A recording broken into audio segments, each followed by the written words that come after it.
نبی کے دور میں، صحابہ کے دور میں ایسی عورتیں بھی تھی. اللہ اکبر. جنگ کا میدان ہے، ام خلاد نام کی ایک عورت آتی ہے، اس کا بیٹا شہید ہو گیا ہے. جنگ کے میدان میں اس کا بیٹا شہید ہوا ہے. وہ آ کر کے کہتی ہے میرا بیٹا کہاں ہے؟ پورے نقاب میں آئی ہے، سر سے پیر تک پردے میں آئی ہے، اور آ کر کے جنگ کے میدان میں پوچھتی ہے کہ میرا بیٹا کہاں ہے. لوگ کہتے ہیں کہ تسألین عن ابنکی وانت منتقبۃ. بڑی عجیب بات ہے کہ تم اپنے بیٹے کے بارے میں جو شہید ہو چکا ہے، جو قتل ہو چکا ہے، اس کے بارے میں پوچھنے آئی ہو، اور نقاب میں آئی ہو، سر سے پیر تک پردے میں آئی ہو. یہ بڑی عجیب بات ہے. تو ام خلاد نام کی اس عورت نے کہا تھا ان ارزا ابنی فلن ارزا حیائی. میں نے بیٹا کھویا ہے، شرم و حیا نہیں کھوئی ہے، میں نے غیرت نہیں کھوئی ہے، میری حیا ابھی باقی ہے، میری غیرت ابھی باقی ہے. میرا بیٹا گیا ہے، میری غیرت نہیں گئی. آج مسلمان عورت کی غیرت ختم ہو رہی ہے، مردوں کی غیرت بھی ختم ہو رہی ہے. سنن نسائی کی روایت ہے، اللہ کے پیارے نبی فرماتے ہیں ثلاثۃ لا ينظر اللہ عز وجل الیہم یوم القیامہ.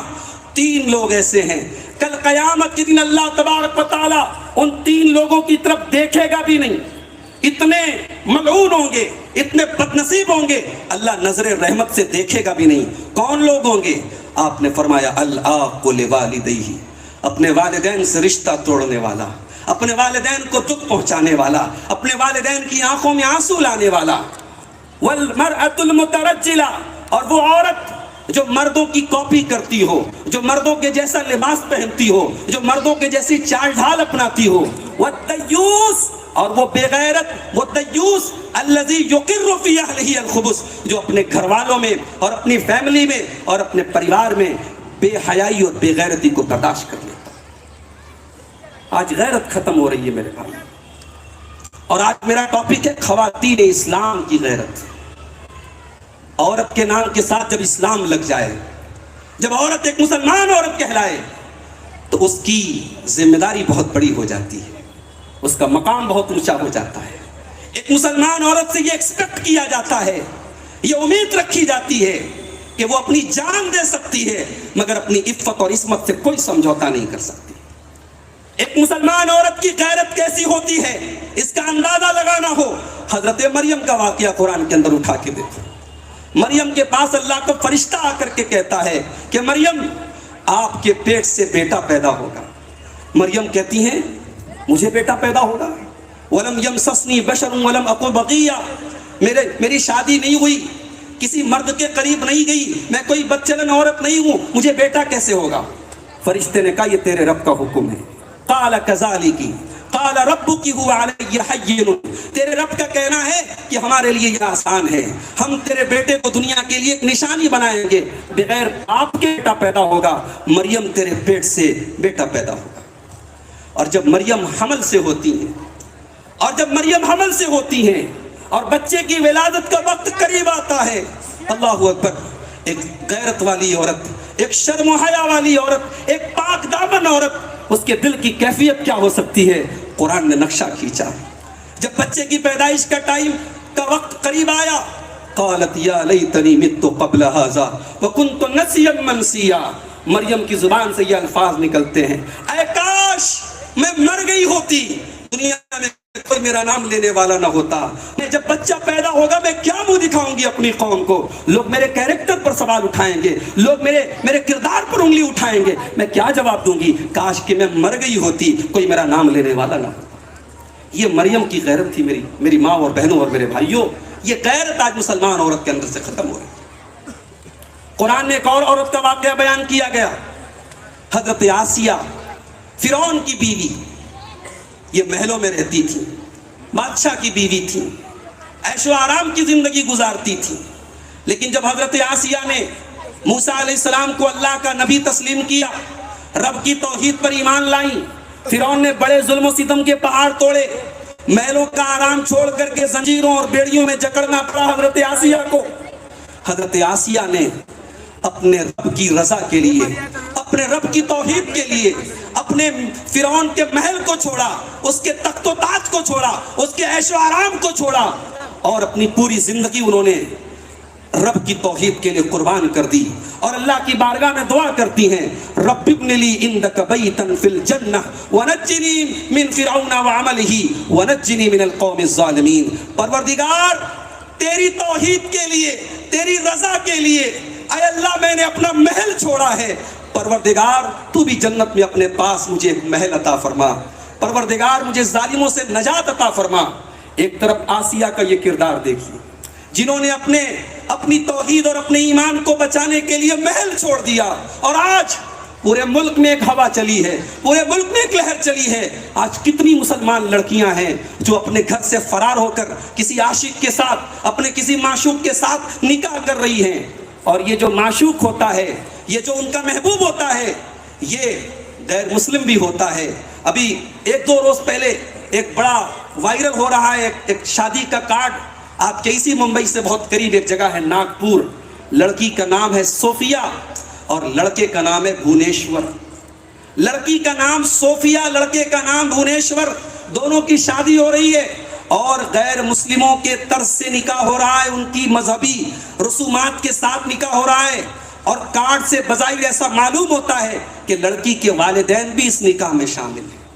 کہاں چلی گئی ہماری غیرت؟ کہاں چلی گئی ہماری دینی غیرت؟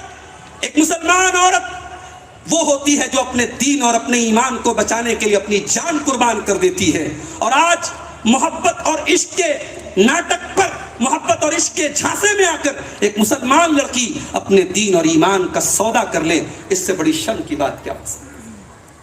میرے نوجوان بھائیوں، میرے بزرگوں، میری ماں اور بہنوں، یہ پوری قوم کے لیے یہ لمحہ فکریہ ہے، پوری قوم کے لیے ڈوب مرنے کا مقام ہے کہ اپنی بیٹیوں کو ہم اس لائق نہیں بنا سکے، اپنی بیٹیوں کو ہم اس لائق نہیں بنا سکے کہ وہ اپنے دین اور ایمان کی غیرت کو سمجھتی.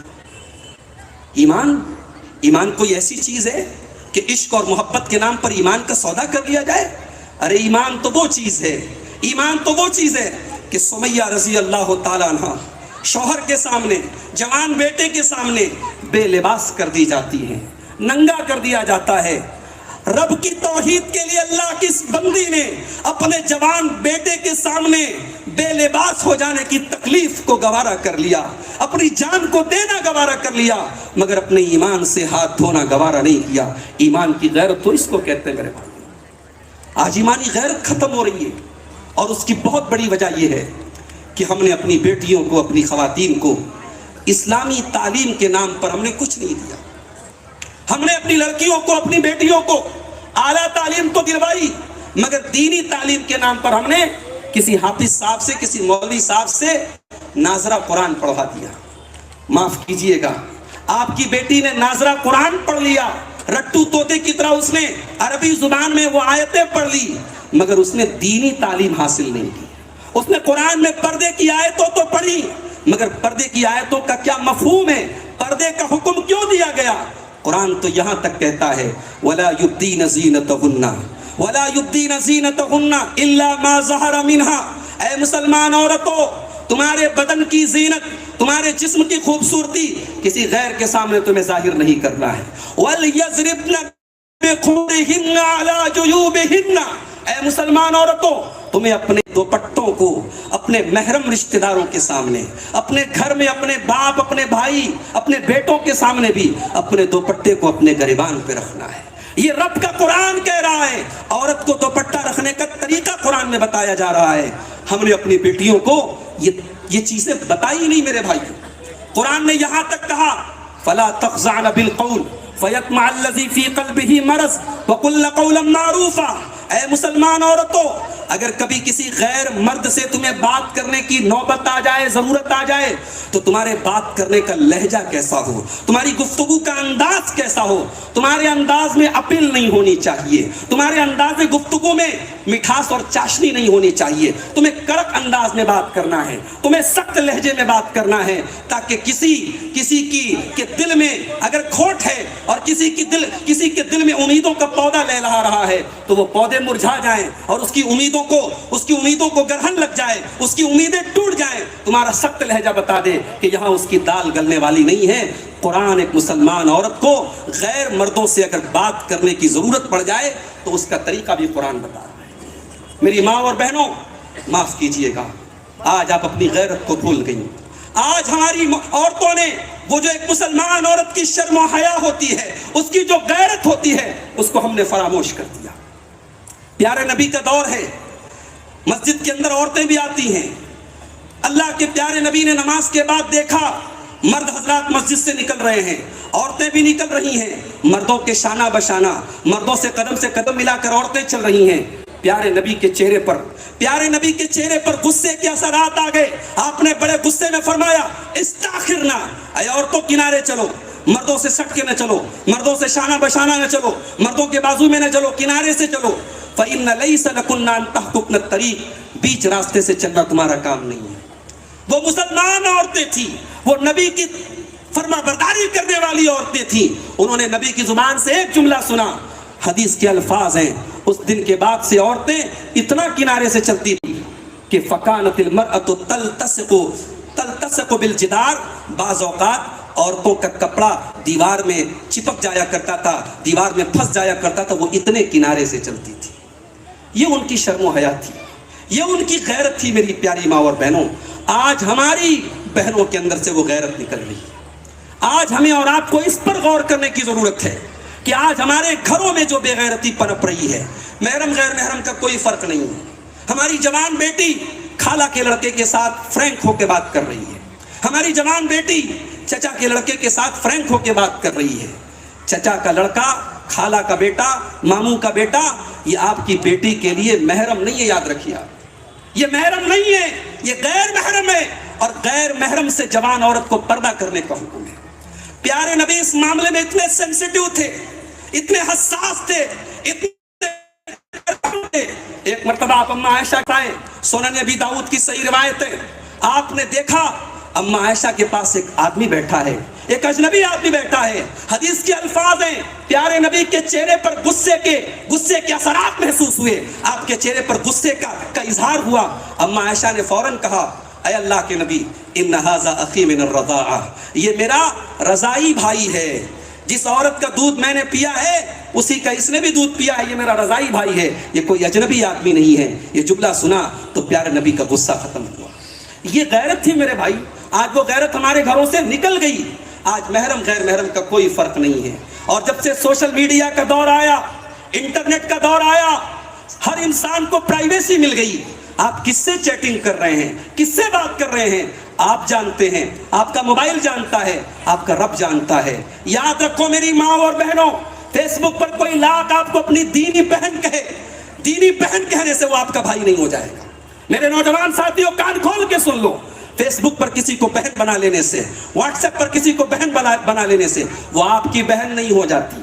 اس کے ساتھ جو ایک غیر محرم کے ساتھ جو معاملہ ہے اسلام کا, وہ فیس بک والی بہن کے ساتھ بھی اپلائی ہوگا, وہ سوشل میڈیا کی بہن کے ساتھ بھی اپلائی ہوگا. ارے اس امت کی مائیں تھی اللہ کے نبی کی بیویاں, ان کو ماں کا درجہ دیا گیا, مگر صحابہ کو تب بھی حکم دیا گیا کہ اگر تمہیں اپنے نبی کی بیویوں سے کوئی سامان طلب کرنا ہے, فَاسْأَلُوهُنَّ مِنْ وَرَاءِ حِجَابٍ, تم پردے کی آڑ سے ان سے سوال کرو, پردے کی آڑ سے سوال کرو, ڈائریکٹ ان کا سامنا مت کرو. کیوں؟ اللہ نے فرمایا ذَلِكُمْ أَطْهَرُ لِقُلُوبِكُمْ وَقُلُوبِهِمْ, اسی میں تمہارے بھی دل کی پاکی ہے, اسی میں ان کے بھی دل کی پاکی ہے. آج بعض لوگ پردے کا جب نام آتا ہے کہتے ہیں یہ پردہ وردہ کوئی چیز نہیں ہے, دل صاف ہونا چاہیے. یہ دنیا کا سب سے بڑا جھوٹ ہے, یہ دنیا کا سب سے بڑا جھوٹ ہے کہ دل صاف ہونا چاہیے. دل, کیا آپ کے دل صحابہ کے دل سے بھی زیادہ پاک اور صاف ہیں؟ کہ آپ کی عورتوں کے دل نبی کی عورتوں سے بھی زیادہ پاک اور صاف ہیں؟ دل کی پاکی اور صفائی اپنی جگہ ہے, اور اسلام کے جو احکام ہے وہ اپنی جگہ ہے. اب ایک آخری بات بیان کر کے بات ختم کر رہا ہوں. میرے بھائیوں, ہم اسلامی غیرت کی بات کر رہے ہیں, ہم دینی غیرت کی بات کر رہے ہیں. آپ جانتے ہیں کہ شریعت میں ایک حکم یہ بھی دیا گیا ہے کہ جب ہم کوئی برائی دیکھیں, کوئی اللہ کی نافرمانی ہوتے ہوئے دیکھیں, تو ہم اس برائی پر ہم انکش لگائیں, اس برائی کو روکنے کی کوشش کریں. آپ جانتے ہیں یہ حکم کیوں دیا گیا؟ یہ بھی دینی غیرت کا تقاضا ہے کہ میری آنکھوں کے سامنے اللہ کی نافرمانی ہو رہی ہے, میں کیسے گوارا کر لوں. اگر مجھ سے میرا بس چلا تو میں ہاتھ سے روکوں گا، اگر ہاتھ سے روکنے کی طاقت نہیں تو زبان سے روکوں گا، اور زبان سے بھی روکنے کی طاقت نہیں تو کم سے کم دل میں برا جانوں گا۔ اللہ کے پیارے حبیب صلی اللہ علیہ وسلم فرماتے ہیں من رأى منکم منکرا فلیغیرہ بیدہ، جب کوئی برائی دیکھو تو اپنے ہاتھ سے روکو، اپنی طاقت سے روکو۔ فَإِن لَمْ يَسْتَطِعْ فَبِلِسَانِهِ، اگر ہاتھ سے روکنے کی طاقت نہیں ہے تو کم سے کم زبان سے روکو، اور زبان سے بھی روکنے کی طاقت نہیں ہے تو کم سے کم دل سے برا جانو۔ آج سوالات آتے ہیں لوگوں کے، مولوی صاحب فلاں غیر مسلم کے تہوار پر ان کو مبارکباد دے سکتے ہیں کہ نہیں دے سکتے، یا ان کے تہوار پر ملنے والی مٹھائی کھا سکتے ہیں کہ نہیں کھا سکتے ہیں؟ بڑی صاف بات کر رہا ہوں، اسلام یکجہتی کی تعلیم دیتا ہے، اسلام آپس میں میل محبت کے ساتھ رہنے کی تعلیم دیتا ہے، سارے مذہب والوں کے ساتھ آپ انسانیت اور حسن سلوک کا معاملہ کریں، اسلام اس کی تعلیم دیتا ہے۔ مگر جب بات عقیدے کی آ جائے، جب بات مذہب کی آ جائے، جب بات دین اور ایمان کی آ جائے تو اسلام کہتا ہے لا اعبد ما تعبد لا اعبد ما تعبدون، تم جس کی عبادت کرتے ہو میں اس کی نہیں کر سکتا، وَلَا أَنْتُمْ عَابِدُونَ مَا عَابُدْ، جس کی عبادت میں کرتا ہوں تم اس کی عبادت نہیں کرتے ہو، لَكُمْ دِينُكُمْ وَلِيَ دِين، تم اپنے دین پر چلو میں اپنے دین پر چلتا ہوں۔ اسلام کا بڑا کلین اینڈ کلیئر جواب ہے کہ عقیدے کے معاملے میں کوئی کمپرومائز نہیں کیا جائے۔